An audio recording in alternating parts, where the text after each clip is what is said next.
to America now, back to the U.S. One of the more famous cases as well. This one's known as the Cash-Landrum case. On December 29th in 1980, Betty Cash and her friend Vickie Landrum and Vickie's grandson, who was 7 years old, Colby, they were driving to play bingo like they did on every Monday night. Bingo! And when they arrived to the bingo hall, they realized that the game was closed that day because of the Christmas holiday season. So it was closed from Christmas all the way through New Year's, and they didn't know that. So when they arrived there, it was locked up, the lights were off, they saw the sign in the window, and they're like, oh, we should have figured. Good. So instead of wasting the trip that they had taken, Yes. they decided to go out and have dinner. So after dinner, they were driving back home, driving on State Road 1485. What state are we in?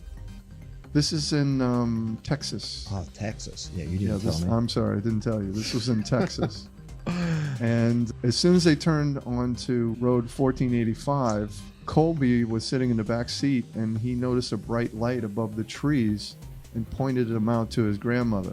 Since they were about 35 miles from Houston International Airport, she thought it was a plane landing. You know, it was low, Yeah, I mean, but it was probably just a large plane landing. Right. When they reached about a mile from where this object seemed to be flying or coming down, they realized that the aircraft was something unusual, that it wasn't a plane. It wasn't moving. like they originally thought. They continued driving closer, and they could see a reddish colored glow coming from this object. And when they saw the object, it was floating above, several yards above the roadway in front of them. And it had an intense flame that was shooting out of the bottom of it. It was shaped like a diamond. So hold on, this one has a flame. This one has a flame underneath. Almost like it was a rocket or something like that, right? Or V2, yeah, whatever. So it was a diamond-shaped right. vehicle that the top was rounded, and these corners in the center section were rounded as well. As they got closer, the inside of the car started overheating. It started getting very hot inside the car.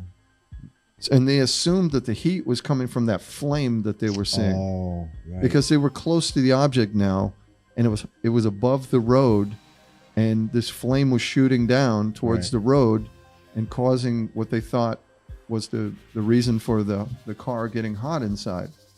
Betty Cash slammed on the brakes at this point so that they wouldn't get any closer to this object. So Vickie Landrum, because she slammed on the brakes, lurched forward and put her hands on the dashboard. And the dashboard had heated up to a point where the plastic was so hot that it melted her. Her hands pushed the plastic in and left impressions of her fingers in the vinyl. Wow. So that's how hot the inside of the car was becoming. Like a microwave, huh? Or something. Yeah. Are they still alive? Or is there, do you know? Colby is alive.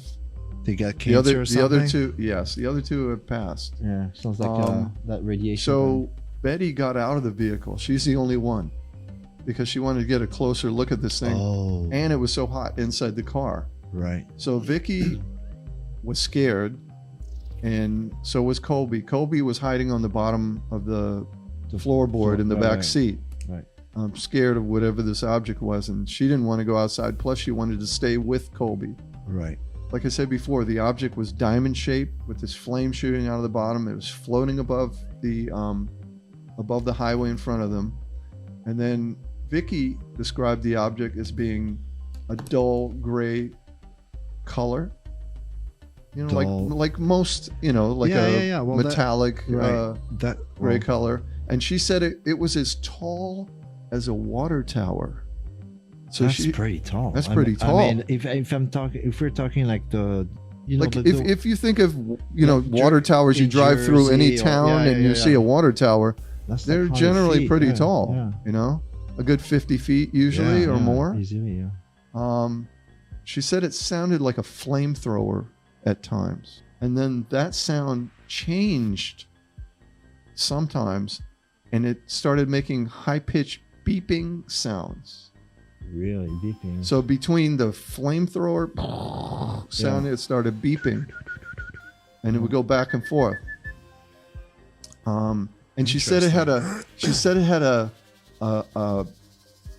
flammable smell to it, like lighter fluid or fluid, like lighter fluid or something like that. Yeah, it sounds man-made. So it sounds like it was like man-made, right? Betty was outside, and she said at one point the heat just became too much for her to bear, and it was so bright she couldn't look at it anymore. So she went to go back into the car and burnt her hand on the door handle. Oh, wow. Because the outside of the car was so hot. So she used her leather jacket to grab the handle to get inside the car. Can you remind me quickly how far away were they from? I mean, approximately. I don't know the exact distance. Have to be pretty but close. it was close enough for them to feel the heat of this thing. Yeah. Well, the heat, if it's exactly. When it hits the ground, it's going to radiate outwards. So she used her jacket to open the door handle and got back in the car. They kept watching it, and at this point, it started bobbing, going up and down. Oh, really? The flame would shoot higher and it would lift up, and then when the flame went lower, it would come down. Oh, trying to also right. So it was like it was trying to take off or something. It sounds like they were tripping though. And so that's when they noticed military helicopters coming in. Oh, just over the treetops. And they counted 23 CH-47 Chinook carriers. And those are loud. Those are loud. They make a lot of noise. They're very low. They counted 23 of them. That's a big freaking deployment. 23. So these objects came in and made a perimeter around this object. And together they took off. Like so they escorted. Yeah, it's they escorted military. This object, and eventually it disappeared over the tree line. So it does some man-made.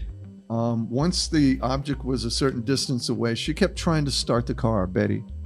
Eventually, she got it started, and they went home. So when they got home, about 6 hours later, all of them.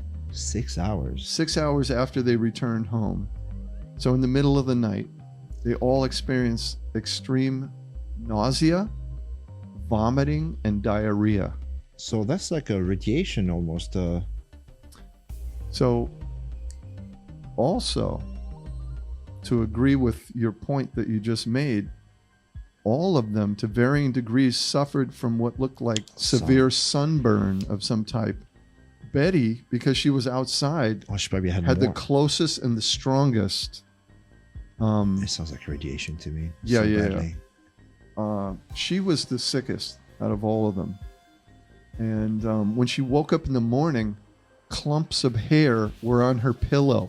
Yeah, she was losing her hair. Already. Yeah. After just, overnight. And she was afraid to go to the hospital because she didn't want to tell them the story of how this happened to her. Yeah. Because she feared ridicule. And she thought that, it was a religious experience, that they were all frightened. Well, but they thought that Jesus was coming. Well, most of the, not to go into religion, but most of the people that are afraid or don't know, when they don't know, they go toward religion because it's easier to... Right. At least there's an explanation. Of some sort. Of some sort. So when her daughter finally convinced her to go to the hospital, they ended up keeping her there for 1 month. Yeah, that's a long time. Yeah. Her physician stated that her condition was caused by extreme radiation exposure. Right. That there wasn't any other explanation. Because of that fact and the fact that there were these military helicopters that surrounded this object and escorted it off. Escorted. Yeah, that's the word. Yeah, that's the word, the key word. So what happened because they saw all of these military helicopters And because of the radiation exposure that they all suffered from, especially Betty, she eventually sued the military. Good for her. For causing this radiation to her. Obviously, you know, this all this medical expenses, physical damage. Physical damages, and physical and psychological damage. Psychological. But unfortunately, the judge cited that the case lacks substantial evidence. Of course, it does. Because the military didn't admit to it. Of course, they won't. So nothing new. She lost her case. She lost her case. So let's take a look at some of these photos now. So here's one of the newspaper articles, right? And this is their interview, and it says here that they live in pain and terror after an attack by a blazing UFO. Blazing UFO, right? So here's a picture of the back hair. Of you can tell that looks like radiation poisoning, it looks like right chemo, there. like exactly like chemo. Yeah, chemo. Exactly, it's radiation of some sort, right? So here's some more pictures. Look on the side of her head. Look at the spots on the hands. And then look at the hand from the radiation poisoning. Like a werewolf hand. Scary, right? So this is the actual roadway where it happened. Right? Grainy photograph. Well, old photos And scanning. Right. And here she is out there showing some investigator or It was news over reporter. there. It was right over there. Yeah. And he went over 45. Oh, this was a MUFON investigator, Alan Oh. C. Colt. And also, if you or someone you know has some evidence, Stories, evidence, photographs, hard evidence, right?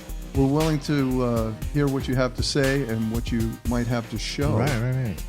And I think that's pretty much it. Thank you very much. And thank you. And check back and see our next episode. And we're doing the stupid Don't thing. forget to Don't subscribe. forget to subscribe. Please. And leave a comment. Yeah, leave a nice comment. Thank a you. nice one.